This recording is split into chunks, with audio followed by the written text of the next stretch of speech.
네, 여러분 안녕하세요. 카메거진 최정필 기자입니다. 이번 영상은 친환경 자동차, 전동화 자동차 이런 미래 자동차들에 대한 개념을 아주 간단하게 좀 되짚어보는 그런 시간을 가져볼까 합니다. 갑자기 왜? 라고 생각을 하실 수도 있을 텐데 저희 카메거진을 도와주시는 객원 에디터 분들이 몇 분 계세요. 그분들과 이야기를 하다가 이제 조금 충격적인 외신 기사를 접하게 됐는데 카스쿱스라고 하는 이 외신에서 내보낸 기사였고요. 이 기사에 따르면은 토요타 미국 법인에서 전기차 관련된 설문조사를 진행을 했는데 질문 원문을 읽어드릴게요. Does a BEV have a gas engine? 자동차 전문 매체들의 유튜브나 전문지들의 전문 채널들의 소식을 듣고 계시는 분들이라면은 이 질문 자체가 약간 좀 기분이 나쁘실 수도 있다고 생각을 합니다. 그러니까 좀 번역을 하면은 BEV의 가스 엔진, 이 휘발유 엔진, 내연기관이라고 통칭을 해도 되겠죠. 엔진이 달려 있는가라는 질문인데 그렇다. 그러니까 엔진이 달려 있다라고 대답한 비율이 무려 66%였다고 합니다. 굉장히 충격적이죠. 이런 결과가 조금 충격적으로 다가오는 이유가 또 하나 있습니다. 마찬가지로 토요타에서 진행을 한 이 설문조사였는데 플러그인 하이브리드를 비롯해서 친환경 자동차, 전동화가 들어간 자동차가 필요한가? 라는 질문에 그렇다, 필요하다 라고 대답을 했던 비율은 또 70%가 넘어갔었기 때문이죠.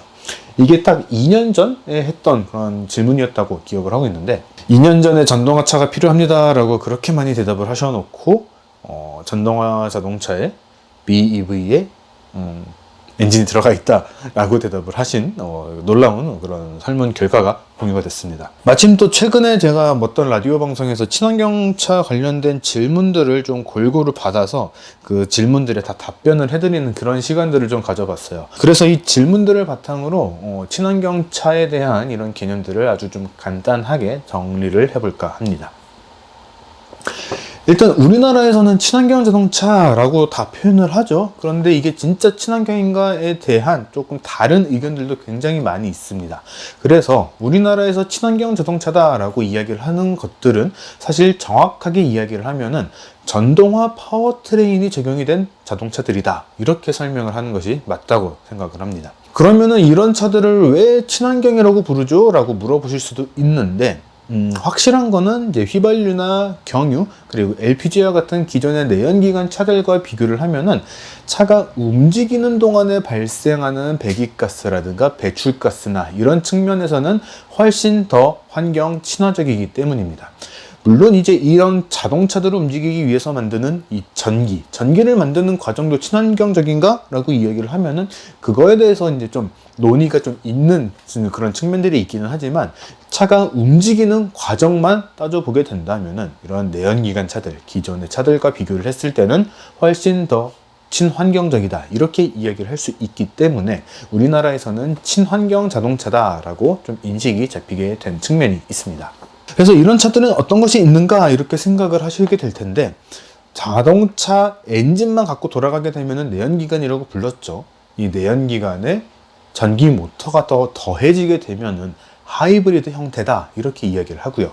엔진이 빠지고 전기 모터로만 움직이게 되면은 전기차다 이렇게 이야기를 하게 되는데 이 전기 모터를 배터리를 쫙 설치를 해서 이 배터리를 가지고서 움직이게 되면은 배터리 전기차다 이렇게 이야기를 하게 되는 거고요.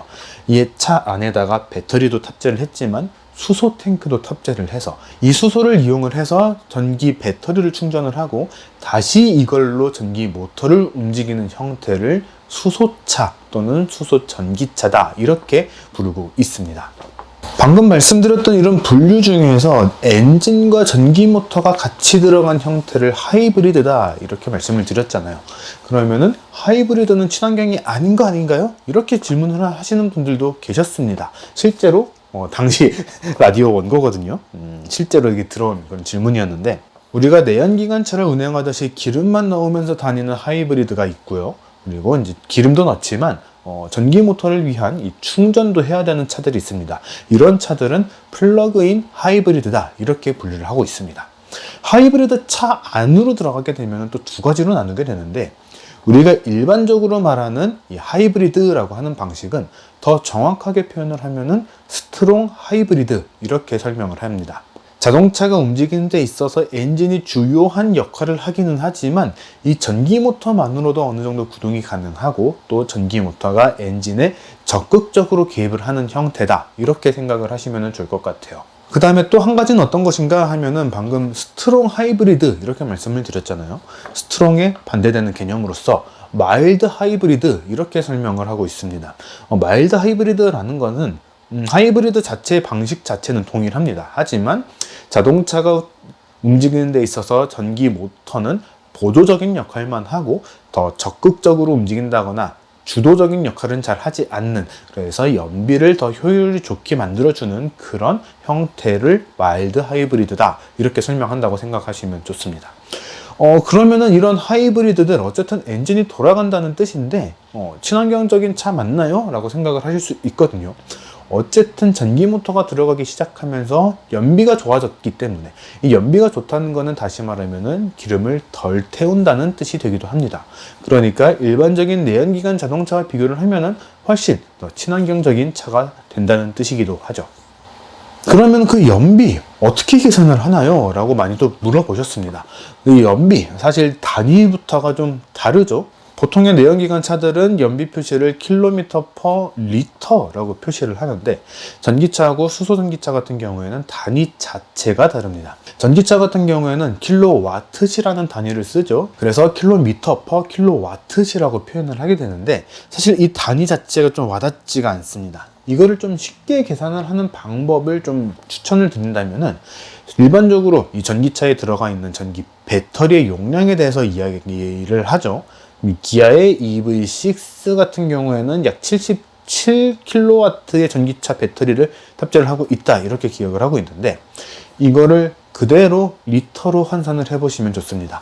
물론 이거는 더 계산을 쉽게 하기 위한 방법이고요. 실제로는 단위 자체가 다르기 때문에 직접적인 비교는 어렵습니다. 이런 점 참고를 해서 들어주시면 좋을 것 같은데 77kW의 전기차 배터리를 가지고 있다라고 한다면은 77리터짜리 연료통을 가진 자동차다 이렇게 생각을 하시면 좋을 것 같습니다. 그러면은 연비는 어떻게 되나요? 사실 이 킬로와트당 얼만큼을 가느냐를 가지고서 이 연비, 전비라고 해야겠죠? 전비를 계산을 한 것이기 때문에 예를 들어서 4.9km per 킬로와트시다 이렇게 이야기를 하면은 1kW당 4.9km를 가는 전비를 가지고 있다 이렇게 생각을 하시면 됩니다. 그러니까 77kW의 배터리를 가지고 평균 전비가 5km per 킬로와트시로 표시가 됐다라고 한다면은 77리터의 주유량을 가진 차가 평균 연비 5km per 리터의 연비를 보여주는 차, 이런 식으로 계산을 하시면은 훨씬 편하게 계산을 할 수가 있는 거죠. 수소전기차는 또 단위가 다르죠. 킬로그램 단위로 충전을 하고요. 표시되는 전비도 킬로미터 퍼 킬로그램이라고 표시가 됩니다. 사실 우리나라에서 만날 수 있는 수소차, 수소전기차는 현대차의 넥소 한 종류뿐이죠. 넥소를 기준으로 설명을 드리면은 넥소의 공인전비는 96km per 킬로그램입니다. 1kg을 충전하면은 96km를 달릴 수 있다라는 뜻이 되는데 넥소의 최대 이 충전량은 6.33kg입니다. 그러면은 또 생각이 좀 복잡해지기 시작을 하실 거예요. 그래서 얼만큼 간다는 거야. 완전 충전을 하게 되면은 603km를 주행을 할 수 있다 이렇게 이야기를 하거든요. 10분의 1, 각각의 단위에다가 10분의 1 그리고 10배를 곱해주면은 조금 더 계산이 쉽지 않을까 생각이 됩니다. 그러니까 6.33kg의 수소 탱크는 63.3리터가 되고요.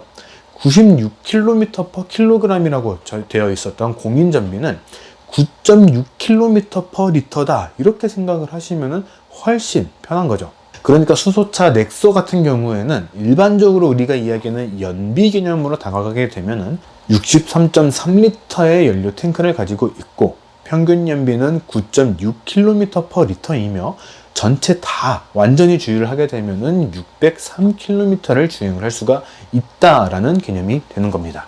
자, 다음 질문인데 전기차 배터리는 10년마다 바꿔야 되나요? 이런 이야기가 있던데 어떤 것이 맞는 건가요? 라는 질문도 있었습니다. 이런 질문을 하시게 된 그 배경이 몇 가지가 있을 것이라고 생각을 하는데, 일단 자동차 제조사들이 전기차 배터리에 대한 보증으로 10년을 이야기를 하는 그런 경우들도 있죠.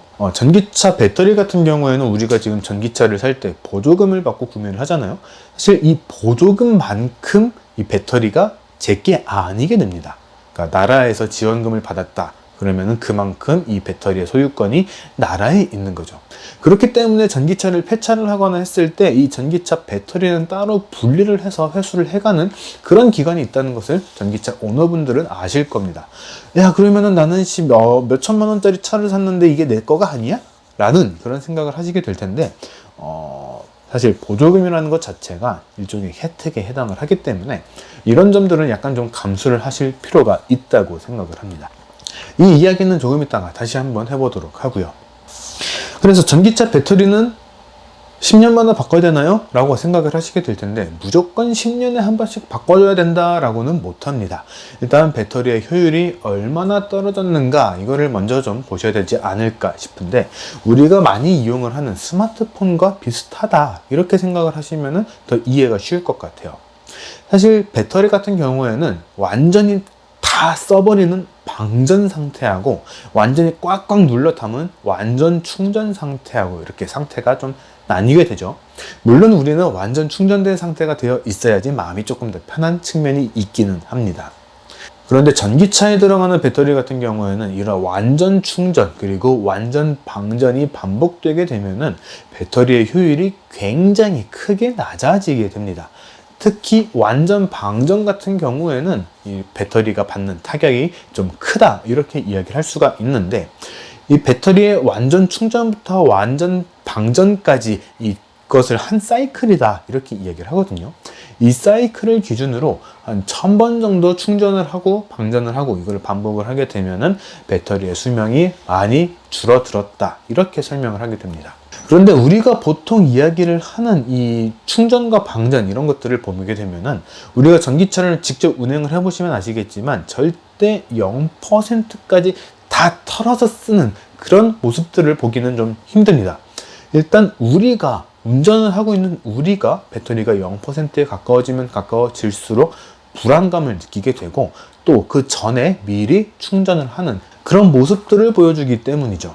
이런 것들은 뭐 어떤 사람의 성격 이런 문제가 아니고요. 우리가 더 안전하게 차를 운행을 하기 위해서 전기차 오너 혹은 전기차 예비 오너시라면은 꼭 머릿속에 기억을 하고 계셔야 되는 부분들입니다.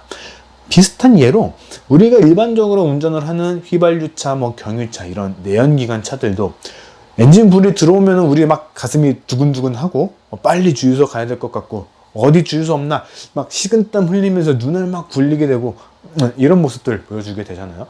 그렇게 되기 전에 우리가 주유소를 찾아가서 주유를 하는 것과 같은 개념이다 이렇게 생각을 하시면 훨씬 좋을 것 같습니다. 그러니까 이렇게 완전히 다 떨어지기 전에 충전을 하게 되기 때문에 전체 사이클의 횟수로 따지면은 우리는 1000번 이상의 충전을 해도 배터리가 문제가 없다라는 뜻이 되게 됩니다. 그렇게 되면은 사실 우리가 하루에 3번씩 막 충전하는 그런 상황은 잘 없잖아요. 그러니까 실제로 운행을 하시게 되면은 10년 동안 이 1000번의 풀 사이클을 도는 경우 자체가 그렇게 흔하지 않다라는 이야기가 됩니다. 그러니까 전기차의 배터리, 그러니까 실제 교환 주기는 10년 이상이라고 보는 것이 맞다는 거죠.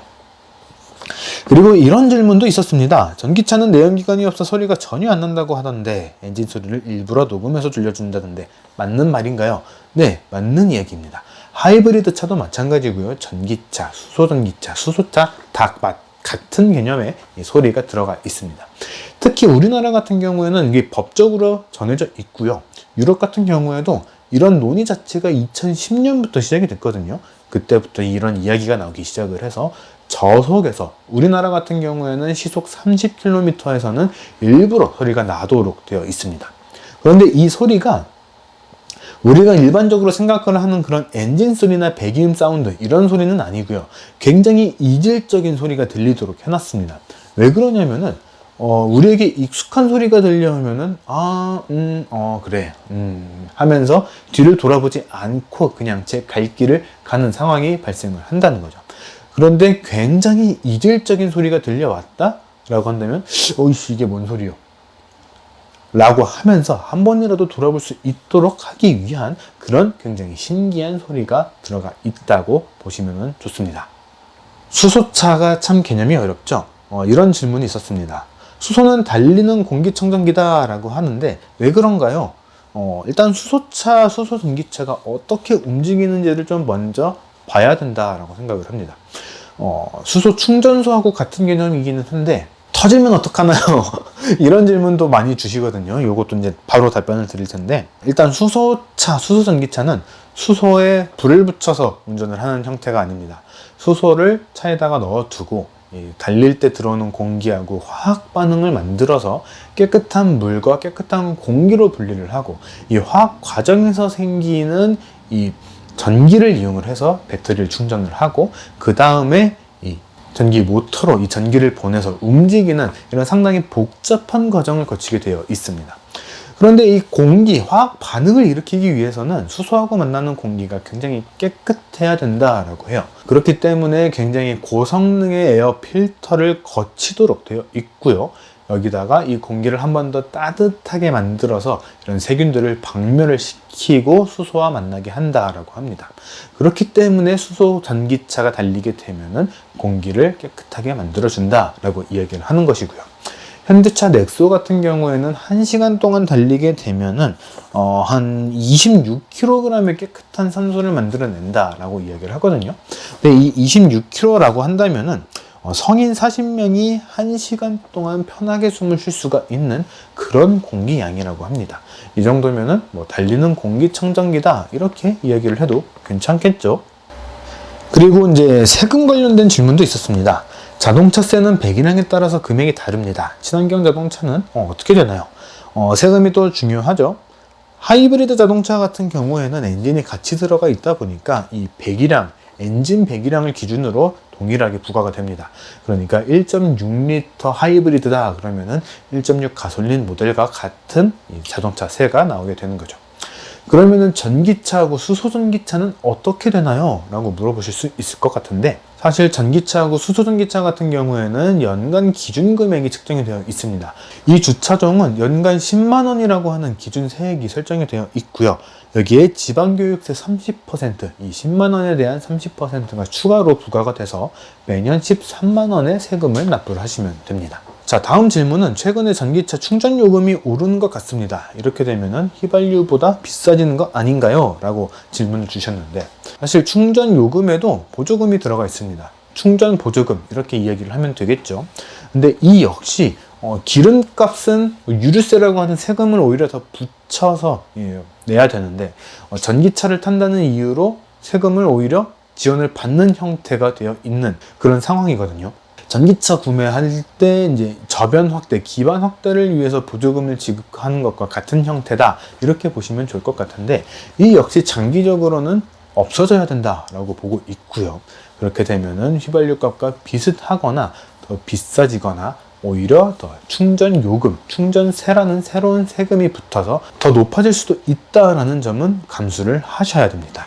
자, 미래에 대한 이야기도 좀 질문을 주신 분들이 있었습니다. 앞으로 전기차, 수소차가 얼마나 더 있어야지 완전 상용화가 될까요? 라는 그런 질문이었는데, 기존 내연기관 차들이 도로에서 완전히 없어지는 데는 뭐 50년 이상 더 걸릴 것이다 이렇게 보고 있습니다. 우리나라에 등록되어 있는 전체 자동차 대수가 2021년 10월 기준으로 2,480만 대다 이렇게 얘기를 하고 있거든요. 그 중에서 전기차로 등록된 대수가 23만 대, 전체 등록 대수의 1%가 약간 안 되는 그런 수치입니다. 그런데 전기차 인프라라던가 전기차, 구매할 수 있는 전기차의 종류가 굉장히 많아졌고 또 계속해서 늘어날 예정이라고 하죠. 이 상용화라고 하는 거는 이미 상용화의 단계에는 들어섰다라고 보고 있습니다. 그렇기 때문에 이 숫자가 늘어날 그런 시간만 더 필요하다라고 보고 있고, 수소전기차 같은 경우에는 넥소 이후로 지금 아직까지는 승용 모델에 대한 얘기가 없죠. 오히려 상용 트럭, 상용 버스 이런 상용차 쪽에서 더 이야기가 나오고 있기 때문에 상용차 쪽에서 먼저 상용화가 되지 않을까라고 생각을 하고 있습니다. 그러니까 이제 수소차, 전기차 중에 어떤 것이 미래의 정답인가 라고 한다면은 지금의 휘발유와 디젤처럼 그 두 개가 같이 가게 되지 않을까 라고 조심스럽게 예상을 해봅니다. 자, 이렇게 해서 전기차, 수소 전기차, 하이브리드 이런 친환경, 전동화 자동차에 대한 개념들을 살짝 좀 정리를 해봤습니다. 사실 우리나라에서도 많이 좀 헷갈리시는 그런 분들이 계신 것 같아요. 최근에 현대차가 LA 오토쇼에서 세븐 콘셉트카 그리고 콘셉트 EV9이라는 차를 공개를 했죠.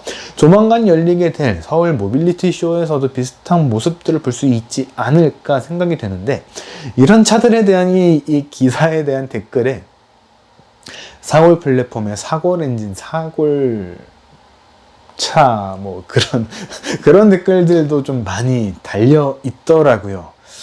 전기차 EGMP 플랫폼이라는 것이 있는데, 네, 마냥 현대차를 뭐 물고 빨고 하려는 건 아니지만 그런 오해가 좀 아직까지는 많이 있는 것 같습니다. 그런 오해들을 풀 수 있는 시간이 됐으면 좋겠고요. 앞으로도 친환경 자동차 혹은 자동차와 관련된 다양한 질문들이 있으시면은 댓글이나 저희 커뮤니티 혹은 저희 이메일로 질문을 남겨주시면은 관련된 내용을 답변 드리는 이런 코너를 지속적으로 전달해 드릴 수 있도록 하겠습니다. 지금까지 카메거진 최정필 기자였고요. 저희는 조만간 2차에 대한 시승기로 돌아올 수 있도록 하겠습니다.